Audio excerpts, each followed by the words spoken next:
5년이나 됐는데 굉장히 이제 인상적인 사건이었기 때문에 네. 세세하게 기억이 나는데 당시에 네. 이틀 전이었던가요? 3일 전이었던가 그랬죠? 네. 대선 바로 직전에 MBC가 김정남 씨를 단독 인터뷰했다 하는 내용을 처음으로 본인 SNS에 올렸지 않습니까? 네. 그 내용을 어떻게 알게 됐는지 그리고 그때 당시 상황을 좀 설명해 주십시오. 그 당시에 낙검수라고 있어요. 김어준이라는 분이 하시는 방송이었는데 네. 거기서 워낙 그분들이 취재를 잘하셔가지고 네. 대선 기간 중에 김정남이 한국 또는 제3세계로 망명할 가능성이 있다. 네. 그리고 그게 대선 과정에 당시 NLL 광풍이 불고 있었는데 네네. 그 광풍과 맞물리면서 네. 그야말로 여권 주자를 돕는 그런 공작 차원에서 진행될 가능성이 있다. 이런 취지로 보도하셨잖아요. 그거를 뭐 한 달 전부터 떠들었죠. 예. 예. 네. 그래서 깊은 감화를 제가 받아가지고 예. 취재를 하셨군요. 그렇다면은 당시에 미디어 세트, 언론 지형을 봤을 때 정부 입장에서 만약에 이런 공작이 사실이라면 대단히 보안도 중요하고 그렇죠. 손발이 잘 맞아야 될 거 아닙니까? 그렇죠. 나중에 뒤탈이 안 나려면. 예. 그러면 어떤 언론사를 고를까 생각을 하다가 MBC가 상당히 정렬이 잘 돼 있었어요. 당시에. 예. 이미 통제, 네. 우리말로 통제. 네네. 그래서 MBC의 가능성이 높겠다라고 생각해서 아하, 추정하여. 네. 그래서 제가 내부 이제 취재를 하기 시작했죠. 네. 그랬더니 움직임이 있다라고 하는 내용을 포착을 했고. 그러니까 MBC의 구성원들도 사실은 잘 알지 못하도록 MBC 내부에서 비밀리에 진행됐다는 거죠, 그때. 그렇죠. 완전 비밀리에 진행이 됐죠. 근데 이제 결과적으로, 네. MBC 기자들이 네. 한두 명도 아니고 그리고 오랫동안 알아왔던 사람들인데 그걸 어떻게 모르겠을까요? 그거 모르게 할 수 있죠. 그래서 이를테면 국내에서 파견을 하면 네. 이게 문제가 되잖아요. 네. 국내에서 움직이려면은 이게 동선이 파악이 다 됩니다. 그러니까 방콕 특파원을 꼭 집어서 보내는 거죠. 아, 해외에 이미 나가 있던 특파원을. 그렇죠. 그러면은 위 채널부터 국제부장부터 특파원 이렇게 간단하게 연결되니까. 그래서 실제로 이름이 좀 그렇습니다. 허무호 특파원이라고 있습니다. 네. 허무회가 아니라 허무호 특파원인데 방콕에 그때 나가 있던 특파원이에요. 네. 그분이 방콕에 있다 갑자기 말레이시아로 날아가죠. 그래서 전격적으로 인터뷰가 이루어지게 됩니다. 근데 그렇게 꽁꽁 숨긴 것을 이상황 기자는 당시에 어떻게 알아내신 겁니까? 누굴 때리신 거예요? 당시에는 얘기할 수 없었지만, 네. 충분한 움직임이 있었고, 그리고 내부 제보자가 있었어요. 근데 내부 그분이 혹시라도 피해를 입을까봐, 네. 해고되면서도 안 밝혔죠. 아, 이미 해고되신 분이고? 제가 해고되면서까지 안 밝혔어요. 본인 자랑이군요. 네, 아름다운 얘기였습니다. 네, 취재원을 보호했다는. 네네. 근데 당시 MBC에서는 그것을 초기에 이제 이상호 기자가 트윗으로 취재했다고 한다라고 얘기하니까. 네. 김정남 단독 인터뷰 이야기는 사실 무근이라고 뉴스에서까지 얘기를 했어요. 네, 한 서너 번 뉴스 보도를 했죠. 네, 사실 무근이라고. 최초의 일보는 제가 낙검수에 이런 보도가 있는데 MBC가 그걸 추진하고 있다라고 보도를 했고, 예. 나중에 이제 트윗을 통해서 방송이 임박하다라고 이제 한 서너 차례 트윗을 계속 날렸었죠. 그렇죠. 그 초기에는 부인했으나 나중에 네. 알고 봤더니 실제 만나긴 만났어요. 인터뷰 하긴 했어요. 그죠? 그러니까 나중에도 인터뷰를 하지는 않았다고 계속 지금 주장하고 있어요. 왜 그러냐면, 네. 말레이시아 호텔에서 10분간 만났다. 10분간만 만났다. 네, 10분간 대화를 나눴다. 네. 근데 인터뷰한 건 아니다. 라고 주장을 하고 있어요. 사교했나 보죠, 사교. 그거 사교한 거지, 사교. 근데, 네. 제가 내부적으로 확인한 결과, 네. 당시에 제일 이슈가 되는 건 두 가지였습니다. 하나는 망명할 거냐 안 할 거냐. 그렇죠. 망명설이 네. 있었죠. 두 번째는 NLL 광풍과 관련해서 네. 노무현 지난 대통령께서 북한에서 혹시 관련한 발언을 한 게 있느냐. 네. 두 가지가 메인 이슈였거든요. 그렇죠. 근데 예. 둘 다 물어봤다는 거예요. 물어봤다. 예. 네, 근데 입맛에 맞는 얘기 안 나온 거죠. 제 그래서? 판단으로는. 아하.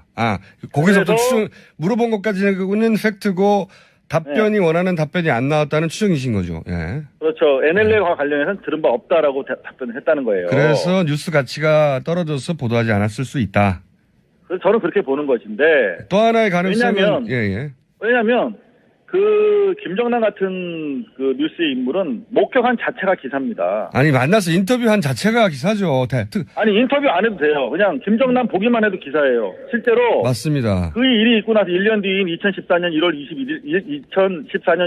12일 날 요미우리 신문이 보도해요. 말레이시아에서 밥 먹는 거 목격됐다고. 맞아요. 기억납니다. 직접 본 것도 아니야. 요미우리가 본 거야. 예. 근데 그걸 가지고 MBC는 대서 특필을 했어요. 리포트를 하고 난리를 그런데 쳤어요. 본인 본사의 방콕 아니고. 특파원에 가서 10분 동안 인터뷰를 했는데 원하는 답변이 안 나와서 보도를 안 한다는 게 말이 됩니까? 그렇죠. 월드와이드 스쿱. 단독 보도죠. 말도 안 되는 거죠. 말이 안 되는 겁니다. 예. 이거는 전 세계가 받아주는 뉴스입니다. 이 정도 뉴스는. 그렇죠. 근데 이제 원하는 보도 답변 안 한 이유가 뭐냐? 네네. 라고 했을 때 그렇다면 자기들이 기대했던 답변이 나오지 않았기 때문 아니겠느냐라고 추론할 수밖에 없는 것이죠.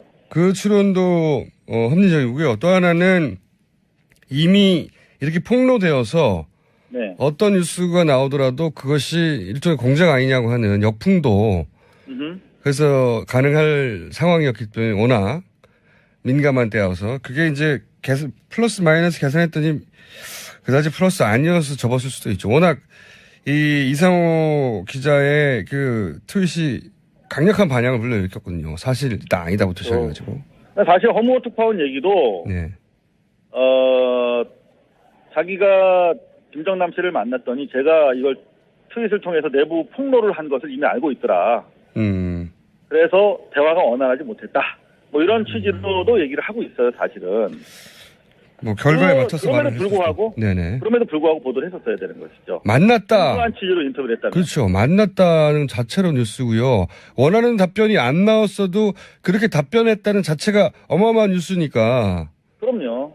그러면 원하는 답변이 안 나와서 보도를 안 했다면 원하는 답변이었으면 보도를 했을 테니까 원하는 답변이라는 건 정치적으로 굉장히 편향된 자기들에게 유리한 뉴스였으면 했을 거라는 거잖아요. 그렇죠? 그렇죠. 제가 당시에 그걸 내부 고발한 이유는 이게 공영방송이라는 게 어느 쪽을 편들어서는 안 되는 거 아니겠습니까? 네. 그야말로 공정하게 보도를 해야 될 것인데 당시에 NLL 보도라는 것은 이미 광풍 수준의 아무런 근거도 없이 그야말로 말을 낳고 그야말로 선거 분위기를 한쪽으로 몰아가는 분위기였는데 그것과 관련해서 김정남이라고 하는 북한 카드를 쓴다는 자체가 대단히 저는 불공정하다고 생각했기 때문에 내부 고발한 거거든요. 자, 당시 이런 얘기 됐습니다. MBC를 낙점해서 김정남 인터뷰를 추진한 주체는 배후는 국정원이다 주장했는데 어떤 근거에서 그런 말씀을 하긴 뭐 이런 걸 추진하려면 이 정도 정보기관이어야 가능할 건 하지만 어떤 그런데 근거에서 취재를 안 해보신 분들은 모를 거예요. 지금 허무호 특파원은 현재 MBC에서 가장 중요한 직책 중에 하나인 사회부장을 맡고 계십니다. 네. 그런데 그분이 뭐 썩 훌륭한 취재기자는 아니에요. 근데 방콕에서 말레이시아로 넘어가서 개인적인 의견이죠. 네, 그건. 네. 제가 뭐 개인이니까요. 네, 개인적인 평가하고. 예. 그런데 제가 물어봤어요. 저는 해고를 당해도 좋다. 네. 근데 여하튼 이제 복직이 돼서 왔지 않습니까? 네. 그랬더니 다시 이 허무호 사건을 폭로한 거 가지고 정지 6개월을 또 때리더라고요.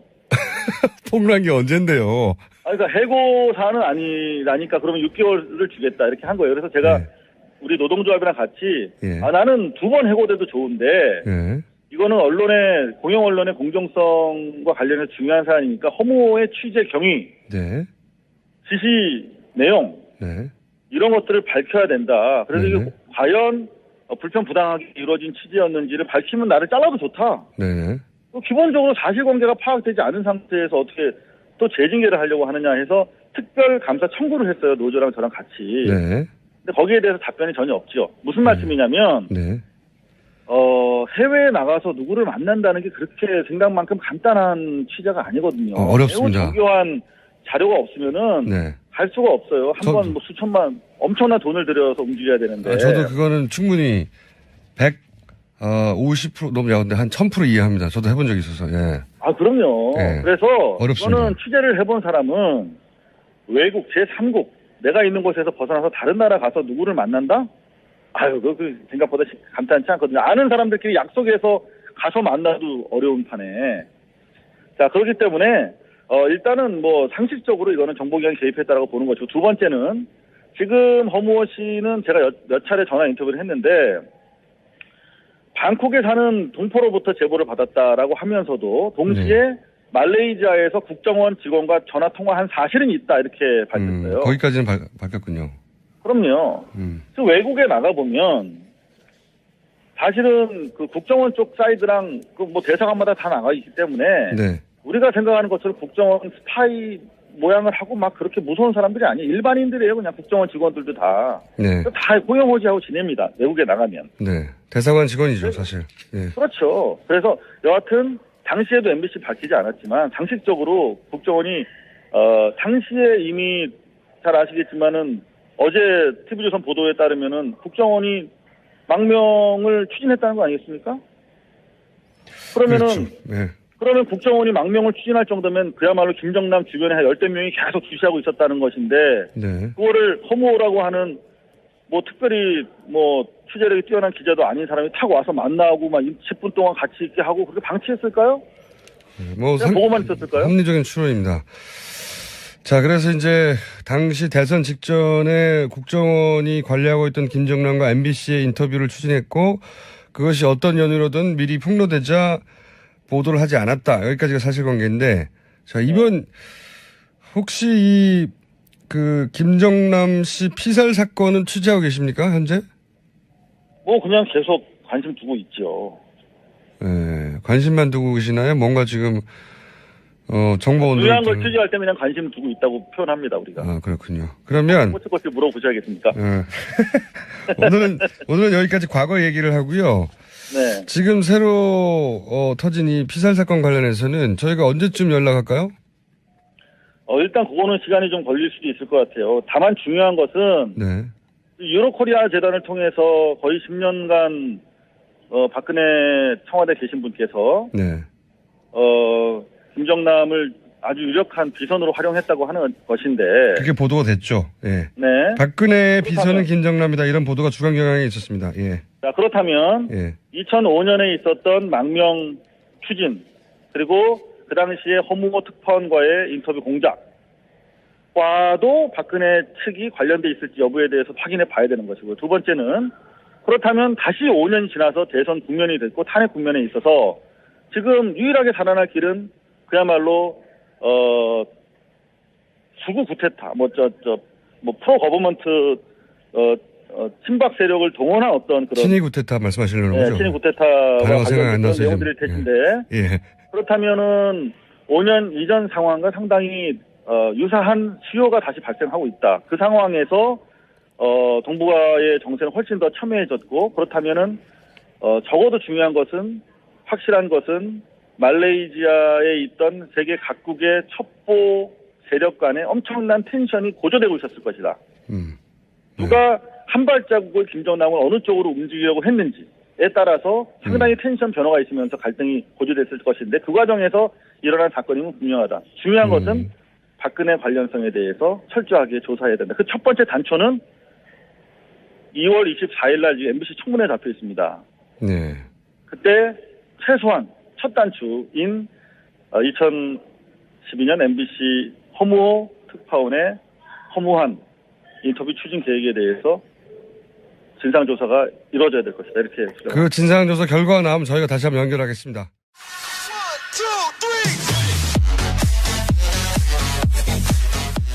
공군 출신 조인성, 해병대 출신 현빈, 육군 출신 비 중에서 누가 제일 좋은지 하는 질문입니다. 그 세 사람 다 좋아하면 안 돼요? 제일이라는 표현이 들어가 있습니다.